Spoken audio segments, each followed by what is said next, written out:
Página de número 288, né? Escola de Teologia Natural. Essa escola da Teologia Natural que é a gente coloca uma vertente, né? Ou uma parte aí da escola objetiva, vai considerar aqui no segundo parágrafo, irmãos, ó, segundo parágrafo, que está escrito: Aquino procurava pontos de concordância. Então acharam aí a leitura? Aquino, que é o São Tomás de Aquino, né?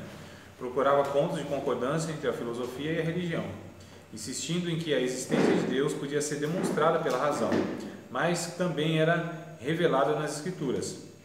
Empregava nas suas provas da existência de Deus três versões do argumento cosmológico e o argumento teleológico.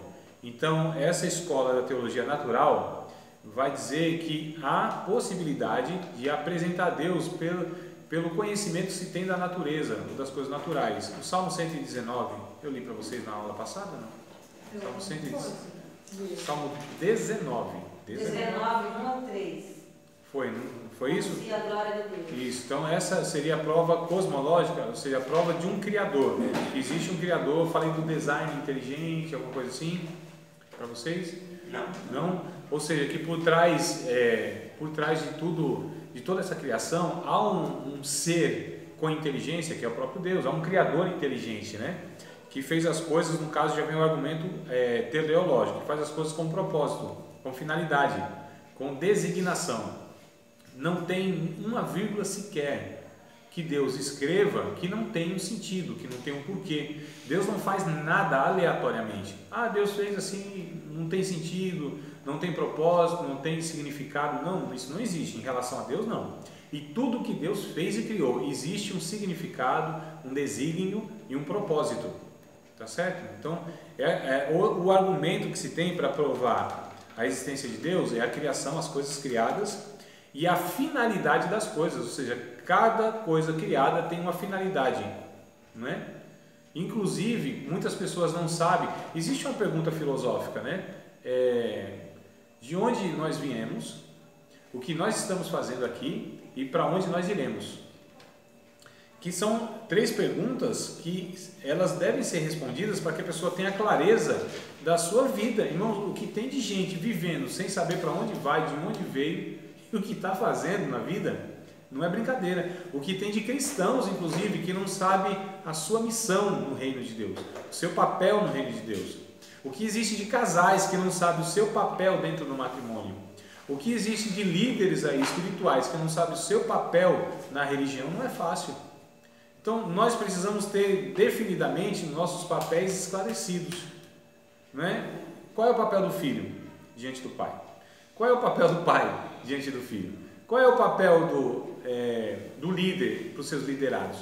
Qual é o papel do médico com os pacientes? Qual é o papel? Então, assim, todos nós temos, na verdade, missões, né? A gente chama nós temos que ser submissos uns aos outros. É o que a Bíblia ensina, não é?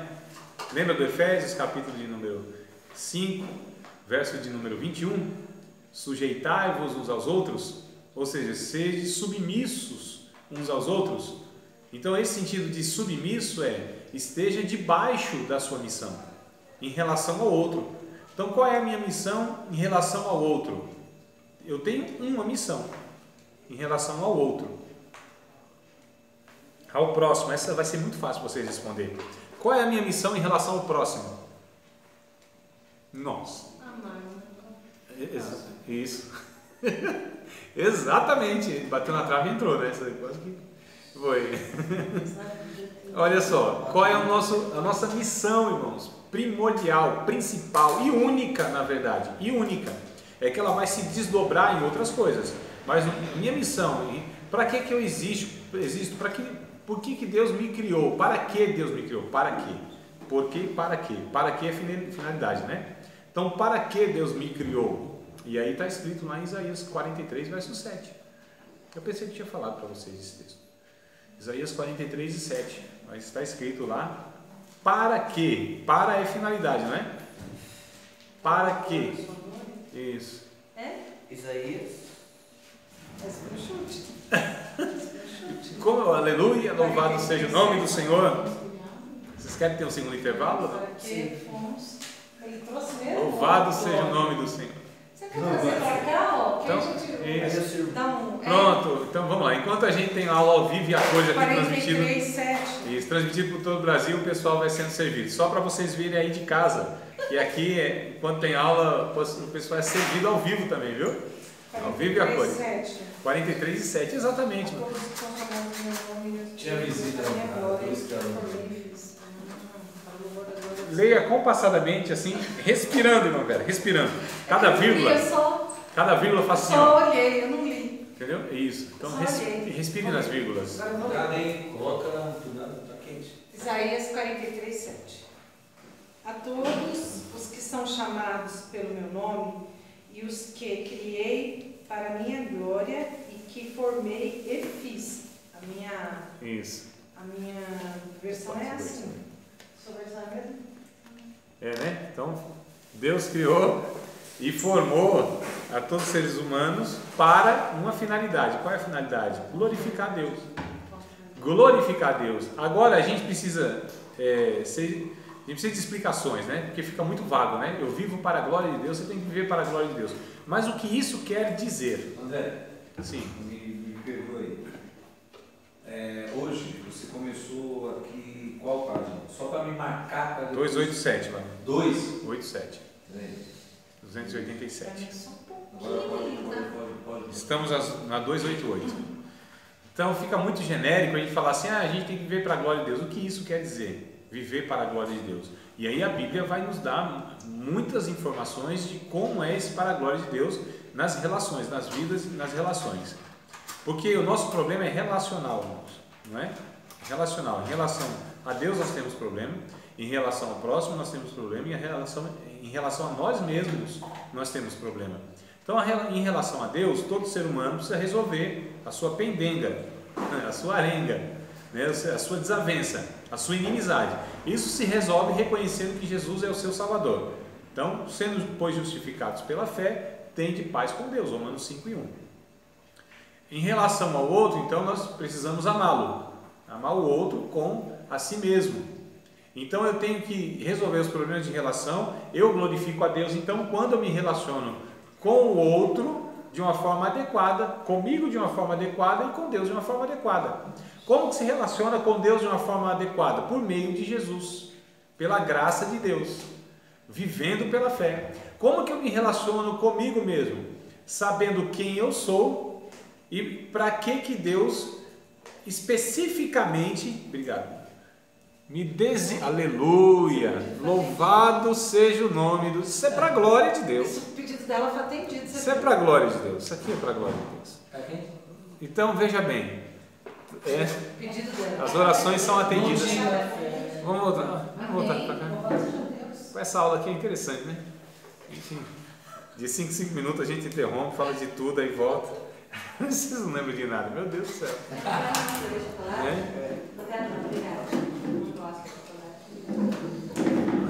Aleluia. O calor. Então, é a glória de Deus, para a glória de Deus. Então, para a glória de Deus, Deus ele tem especificamente para mim, ele me deu ferramentas, ele me deu recursos, ele me deu oportunidades. Pode dormir, deita. Pode deitar, dorme aí. Pode dormir à vontade. A gente ainda vai demorar aqui. Oh, meu Pai amado. Para a glória de Deus. Dorme para a glória do Senhor. Nem deu 5 minutos. Meu Deus. Por isso que eu estou rindo. Pense numa aula dinâmica. Para não falar outra coisa, né? Pense numa aula assim, onde tem assim, uma diversidade enorme. Extraordinária. Possibilidades inimagináveis no decorrer da aula. Isso aqui é uma aula pentecostal. A gente sabe mais ou menos como começa, como acaba, só Deus. Né? Isso aqui é... O Espírito está agindo, meu.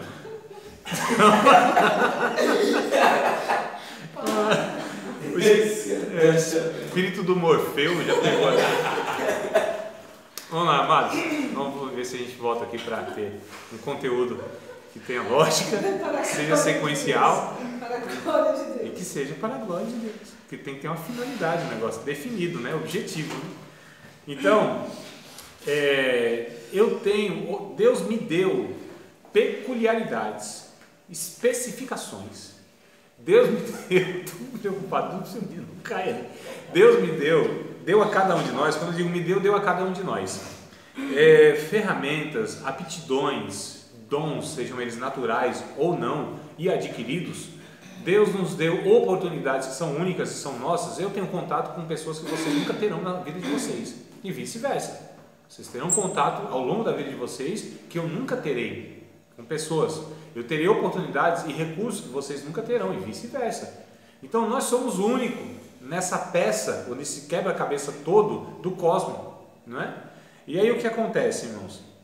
Nós precisamos entender qual é a finalidade nossa vida. De onde eu vim? Eu vim de Deus. Eu sou criatura de Deus, criação de Deus. O que eu estou fazendo aqui? Essas respostas vão sendo respondidas, são filosóficas. O que eu estou fazendo aqui? Eu estou vivendo para a glória de Deus. Por exemplo, me lembro agora de um versículo em Mateus, capítulo de número 5. Capítulo 5. Deixa eu ver aqui, não sei se é verso 16, 17. São 2 versículos. Eu até poderia recitá-los aqui, que eu lembro deles, mas eu quero confirmar. Mateus, capítulo de número 5. Eu acho muito interessante esse texto, que ele vai deixar claro isso que a gente está falando, né? Capítulo 5, verso de número 15 e 16, tá? 15 e 16. Bom, vamos ler desde o 13, né? Que é um pensamentozinho que tem, esses 4 versículos. Desde o 13. Então, Mateus 5, 13 ao 16. Vós sois o sal da terra. Olha que coisa interessante. O sal da terra. A preservação deste mundo. Nós somos aquele que dá sabor à vida. Olha, os discípulos de Jesus são aqueles que dão sentido à vida dos outros. Nós somos o sal da terra. E se o sal for insípido, aqui está um grande problema. Se o discípulo de Jesus não for esse que dá significado à vida das pessoas, por meio de compartilhar a vida de Deus, então, para que serve esse sal? E, aliás, a pergunta é, com que vai se salgar? Se o que deveria ser sal não é mais sal, se tornou, na minha terra diz insosso, insípido, né? Ou seja, perdeu a essência, irmãos. É possível o sal perder a sua essência, que é o cloreto de sódio? Não, não é possível.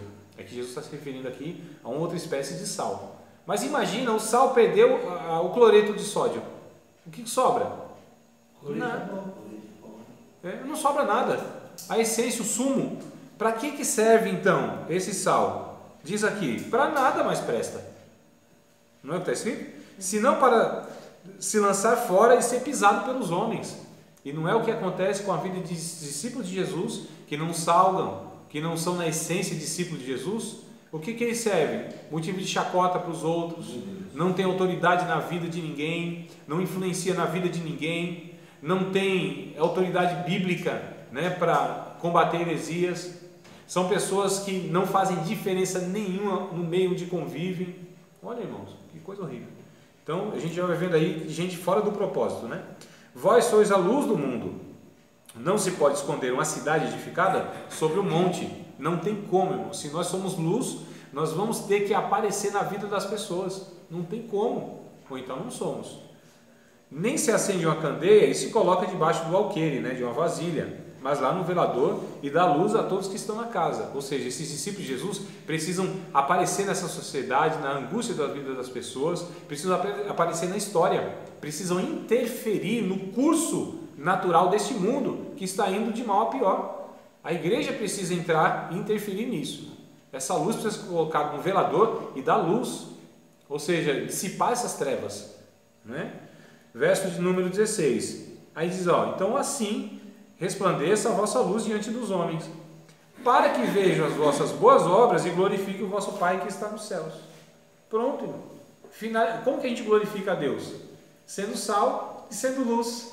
Porque eles vão ver as nossas boas obras, porque fé sem obra é morta, como um corpo sem espírito, não vale de nada. A fé de fala, essa fé de gueto, essa fé onde se enclausura, se enquadra em 4 paredes e de lá não sai, não consegue atravessar o lado da rua para falar do amor de Cristo.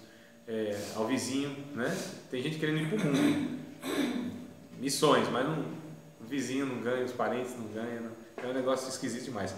Então o que acontece? Para que as pessoas vejam as nossas boas obras e glorifiquem ao Pai que está no céu, então vão glorificar, e a gente vai estar cumprindo então que nós fomos criados a finalidade de glorificar a Deus.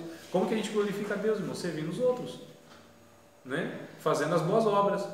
Como que a gente glorifica a Deus? Fazendo aquilo que Deus nos designou para fazer. E cada um de nós fomos chamados para amar, isso é fato. Mas como eu amo? Quais são as ferramentas que eu uso para então amar as pessoas? E aí cada um de nós temos as nossas ferramentas, os dons que Deus nos deu, as oportunidades que Deus nos deu, os recursos que Deus nos deu, os relacionamentos, os círculos de relacionamento que nós temos, onde só nós podemos alcançar. Não é, irmão? Então é por isso que muitas vezes a gente fica orando para que Deus use fulano para alcançar fulano. Não, se eu tenho contato com esse fulano, sou eu, não é outra pessoa. Não é esse negócio envia alguém, Jesus. Você fala, não, é você que eu estou querendo enviar, não é outra pessoa, é você que tem contato com essa pessoa. Quem são os melhores para ganhar os da nossa família, irmão? Quem que está mais próximo? Porque a gente tem que amar o próximo, né? Quem é mais próximo de nós? Filhos, pais, cônjuges, não é, irmão? Então a gente tem que amar o próximo, e eles devem ser alcançados pelos aqueles que estão mais perto, que somos nós, que somos próximos. É por isso que estamos perto, porque não existe próximo longe. É por isso que o desafio é amar o perto, porque é próximo. Entenderam, amados? Né? Então, se a gente que está próximo não consegue expressar Jesus, meu Deus do céu, aí tem que ser usado do outro lado do mundo. É por isso que eu já disse para vocês em outras ocasiões, aprendi isso com um pastor que eu tive, recente, que ele dizia para mim, é uma afronta que um pregador pregue uma mensagem, meu filho aceite Jesus por via dessa pregação. E onde eu estava ao longo desse tempo, que meu filho não viu Jesus, que eu não encaminhei ele a Jesus, que eu não falei dele a respeito de Deus, onde eu estava? Como assim, irmão, que Deus tem que usar uma outra pessoa? Hoje eu vi uma pessoa, que a gente conhece há muito tempo, né? Aí eu estava lembrando, eu estava vindo para cá, subindo a rua, e o homem estava, acho que vindo da padaria, acendeu um cigarro, e ele é esposo de uma irmã que eu conheci quando me converti. E eu fiquei pensando nisso, falei, meu Deus, olha só, eu tenho que louvar a Deus que a minha família está no caminho do Senhor, porque aquela irmã, ela já é crente antes de mim há muito tempo. As filhas dela que estavam na igreja, não sei se está mais, porque até um pouco de tempo que não estava, o filho nunca foi e o marido nunca foi. Eu falei, meu Deus, que tristeza ela deve ter. Porque ninguém da família dela, da casa dela, não está na igreja. E eu fiquei pensando nisso que você está falando. Exato, eu acho muito angustiante, né? Deve ser uma agonia, é claro que a gente não vai generalizar e dizer que em todas as situações a pessoa é negligente, a pessoa assim, deu... Sim, para ela em si mesmo, deve ser, se ela não foi negligente, se ela fez a parte dela, de ver todo mundo ali desviado, outro que nunca foi, outro que não quer saber. Lógico que é. As pessoas que nós mais amamos, porque, irmão, é conversa fiada esse negócio que eu amo todo mundo, é conversa fiada. Isso é mentira. A gente ama com quem a gente convive. Não existe esse amor, eu amo as criancinhas lá do Haiti, eu amo coisa nenhuma.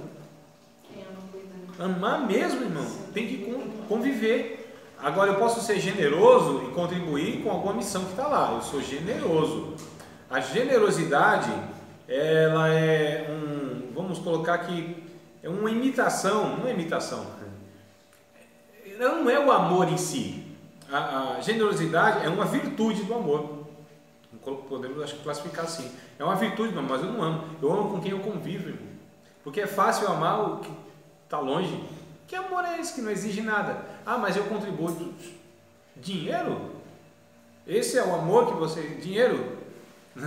Eu quero... E o desafio de amar é amar o próximo, porque ele é desgaste. Há muita paciência, muita perseverança. Eu tenho que conviver todo dia. Eu tenho que me sacrificar. Aqui é o desafio de andar junto. Aí a gente sabe se ama ou não, quando anda junto. É por isso que a pessoa mais difícil de amar é cônjuge. A pessoa mais difícil nesse mundo de amar é cônjuge. São pais, são filhos, é o pastor, os irmãos que congregam com a gente. Quanto mais próximo, o desafio aumenta, né? Porque essas pessoas, primeiro, que têm mais possibilidade de nos machucar, só me ofende, só me machuca, só me magoa quem mora dentro do meu coração. Porque pode vir uma pessoa aí que eu nunca vi na vida, falar um bocado de coisa de mim na minha cara e me ofender. Não, vai entrar no ouvido e sair no outro. Essa pessoa não me importa. O que ela significa na minha vida? Nada. Então, não me ofende. Né? Não tem ofensa. Eu não sou ofendido. Eu não sou impactado por isso. Agora, se uma pessoa que eu amo falar de mim, aí me dói. Uma pessoa que eu me importo falar de mim, aí me dói. Aí me magoa. Né? Aí machuca. Então, a questão é o seguinte, como que a gente ama? A gente ama, então, estando próximo, caminhando com essa pessoa, fazendo aquilo que Deus... Quem que deve amar o aluno? O professor. O professor ama o aluno, o diretor não ama o aluno. Né? Então, o diretor, rapidinho para expulsar, fazer isso agora, o professor não. Você vê aquele cuidado, aquele preocupação, conhece muito melhor do que o diretor e muito mais que o diretor, porque está próximo, convive. Então, como que a gente glorifica a Deus? Como que a gente cumpre a nossa missão de amar o próximo? Fazendo aquilo que Deus nos designou para fazer, com as pessoas que convivem no nosso meio, com as pessoas que nós somos chamados para alcançar. Então, Deus, Ele me... Porque assim, e aí, irmão, olha que coisa interessante, quando a gente tem essa clareza, a gente não se compara a ninguém. A ninguém. Né? Porque, por exemplo, se eu fosse me comparar com alguns ensinadores que tem aí no Brasil, nossa, eu não dava aula de jeito nenhum. Jamais.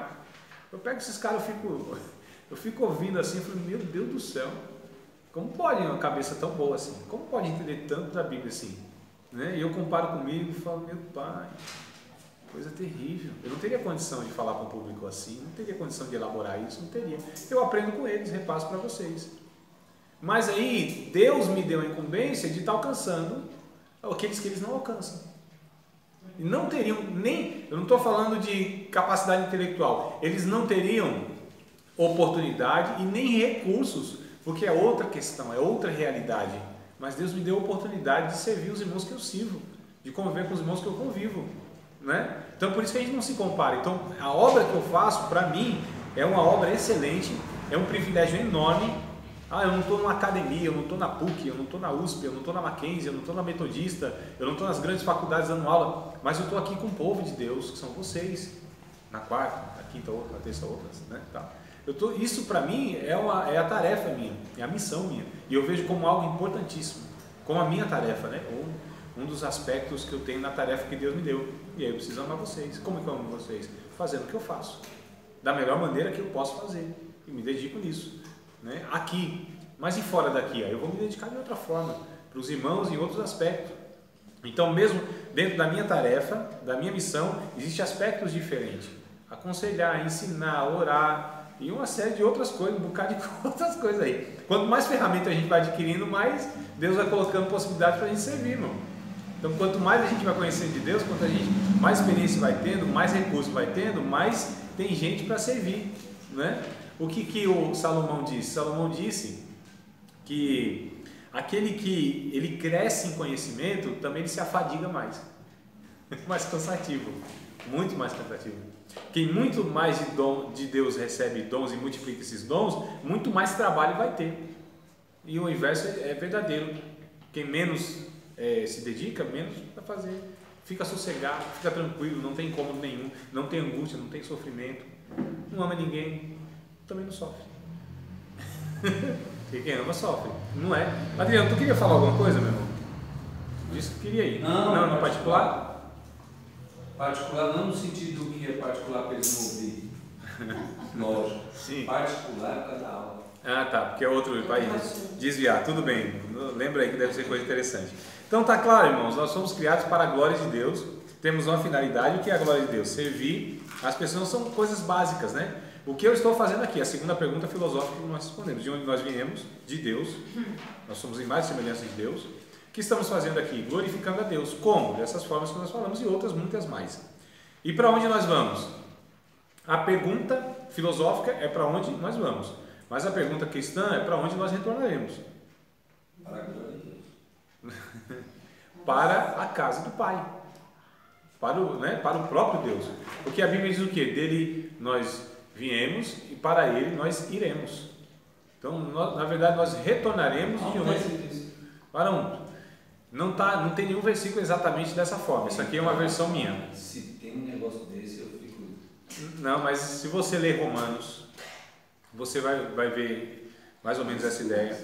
Se você ler Eclesiastes capítulo 12, você vai ver também esse conceito.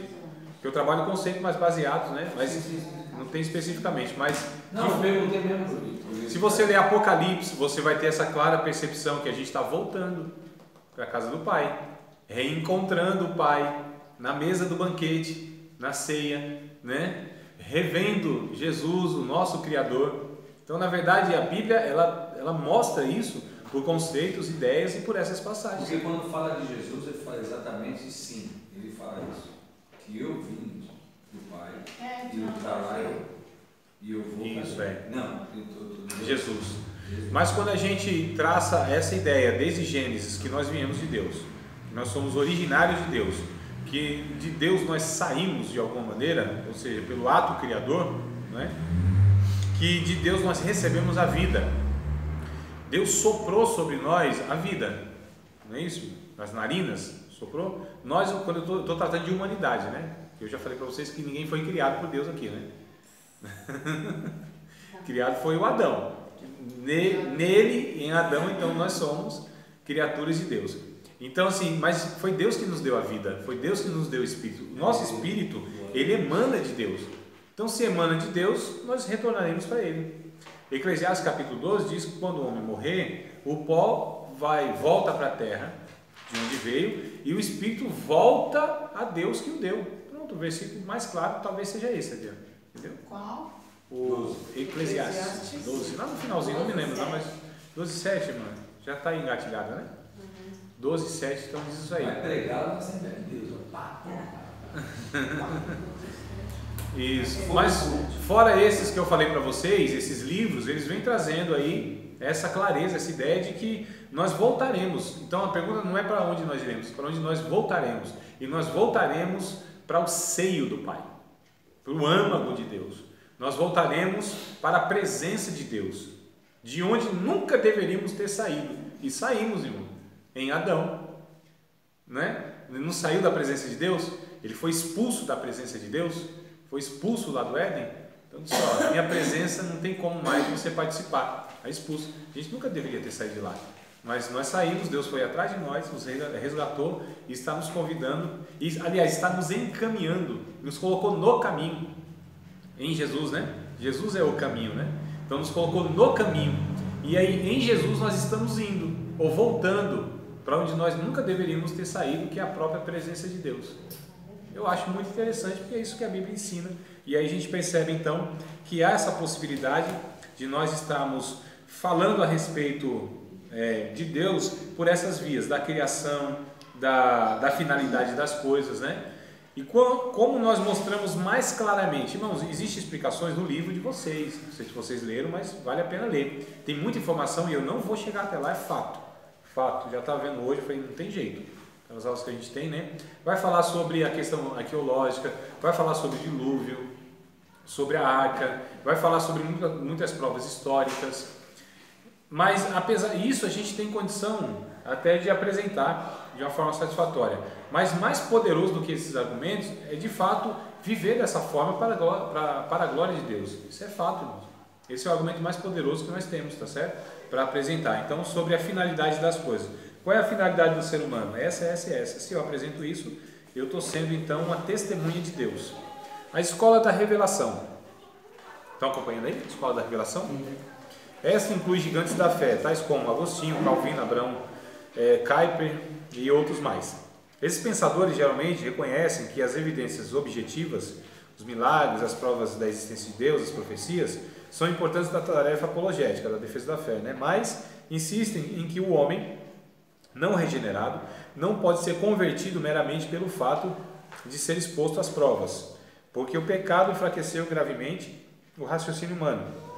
Será necessário um ato especial do Espírito Santo para permitir que as evidências sejam eficazes. Não se deve tirar dessa ideia a conclusão de que a escola da revelação considera sem valor as evidências externas, essa que a gente discutiu até agora, tá? Do mundo, do significado da vida, do testemunho e tal. Pelo contrário, a obra do Espírito pressupõe a Bíblia e o Jesus histórico, ambos externos. Embora a fé seja em grande medida algo criado pelo Espírito Santo, permanece a verdade de que não se pode tê-la à parte dos fatos, resumindo. O Espírito Santo é a causa suficiente da fé, ao passo que os fatos são a causa necessária da fé. Então, quem que salva o pecador? Quem que convence o pecador? São os nossos argumentos, essas provas? Não. Essas coisas, elas contribuem, tá certo? São contribuições, mas são suficientes? Não são. Existe a revelação geral de Deus, nós já falamos em outra matéria, e a revelação especial de Deus. A revelação geral de Deus, justamente é o Salmo 19, é o Romanos 1, ou seja, as coisas criadas, o céu, o firmamento manifestam a glória de Deus, a natureza, a cosmologia, a teleologia, que é a questão do testemunho e tal. Essas coisas contribuem, mas não são suficientes para levar a pessoa a Cristo, tá certo? Elas não são suficientes. Não são apenas essas coisas que fará com que a pessoa conheça Deus e etc. É necessário a ação de Deus, do Espírito Santo, irmãos. Só que, olha só, o Espírito Santo agindo no coração da pessoa, junto com essas ferramentas, nossa, aí é um negócio assim que a gente chama de completo, né? Nesse sentido. Porque Deus escolheu fazer isso. Não é porque o Espírito Santo era insuficiente para ele apenas agir diretamente no coração da pessoa sem usar esses recursos. É porque ele mesmo que estabeleceu isso. Foi o próprio Deus que colocou essas ferramentas para alcançar a humanidade. Né? Deus precisava, por exemplo, de alguém que pregasse, um profeta, para que falasse ao povo? Sim. Sim? Sim ou não? Não. Como é que é? Se ele precisava naquele tempo lá. Não, qualquer tempo, irmão. Não. Deus, não, se ele quisesse da forma dele, mas ele usava outros. Não, mas precisava disso aí? Não. Podia lá do céu soltar o vozeirão dele, que ele disse de Moreira. E fala, Moisés. Vozeirão. Que ele já. Isso. Que ele já fez isso na história, não fez? Tá pegando fogo assim. Então. Poderia, mas ele não fez, ele não escolheu fazer isso. Ele fez isso porque precisava? Não, porque na sua soberania ele decidiu fazer assim, usar os homens pecadores, como a gente dizia, né? Usar comedor de feijão para falar com o outro. Deus fala com o homem, fala quem usa? O homem. Ué, o homem, quem escreveu a Bíblia? Deus poderia assim deixar no céu assim, ó, escrito, que ninguém apagasse assim, estampado assim. Imagina assim esse céuzão azul assim, ó, e com as letras bem grandes. A Bíblia Sagrada, em todo mundo, irmão, não precisava nem pregar mais nada, o povo acordava, olhava assim, ó, palavra de Deus para tudo quanto é lado, não precisava de rádio, não precisava de internet, não precisava de televisão, não precisava de microfone, não precisava de nada, seria mais fácil. Mas Deus escolheu fazer isso. Deus não escolheu fazer isso, né? Então Deus, ele escolheu, ele colocou essas ferramentas, o bom testemunho, o exemplo, a atitude, a intercessão, a oração, tudo isso Deus estabeleceu para contribuir para a ação dele mesmo no coração da pessoa. Essas coisas que corroboram, essas coisas que fortalecem a ação de Deus. Mas ele precisava disso? Não, mas ele escolheu, ponto final. Deus precisa da igreja para salvar alguém? Claro que não, mas ele prefere. Deus tem uma preferência, que é de salvar o ser humano através do seu corpo, dos regenerados, né? Aliás, irmãos, é uma mensagem de esperança. Quando um regenerado olha para o outro não regenerado, diz assim, ó, Deus ele pode salvar. Aí ele olha para o outro que está falando e diz assim, se Deus salvou você que é tão ruimzinho, vai me salvar também, né? E muitos e quanto mais as pessoas nos conheceram antes de Cristo, melhor é o testemunho. Mais aproximada. Via de regra não é assim que funciona, né? Cara ruim mesmo, ruim. Aí quando Deus converte ele assim, geralmente é ele que Deus vai usar para salvar os seus comparsas, as pessoas que conviviam com ele, não é, irmão? Porque as pessoas olham assim, não é possível, esse cabra ruim, mas ruim, era o pior de nós, em todo sentido. Salvou, tem esperança. Então olha a mensagem de esperança que Deus traz ao coração da pessoa, né? Irmão, se Deus pode me usar para ensinar a Bíblia, qualquer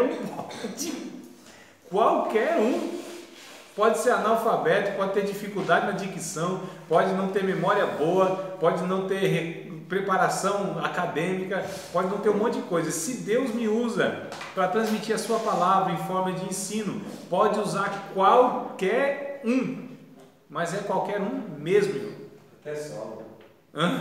Até gente salva pode usar, né? Até Saulo. Até Saulo, entendi, até gente salva. Oh, meu Deus. Até gente que não é salva.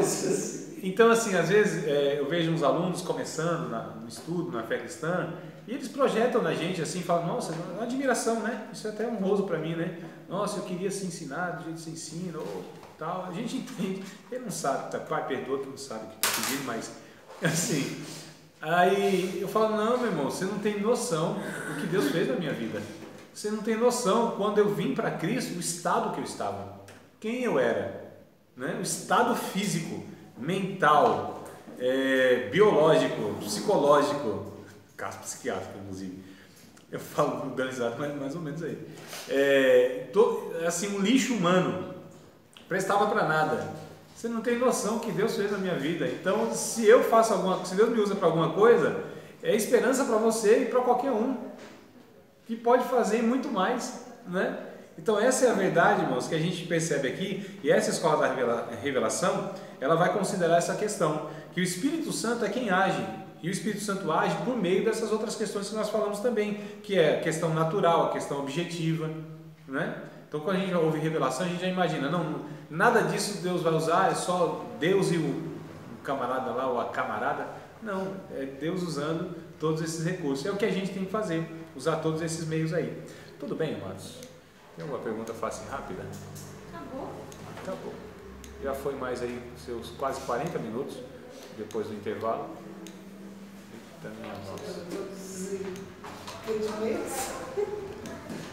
E agora a gente tem o segundo. Rapaz, esse negócio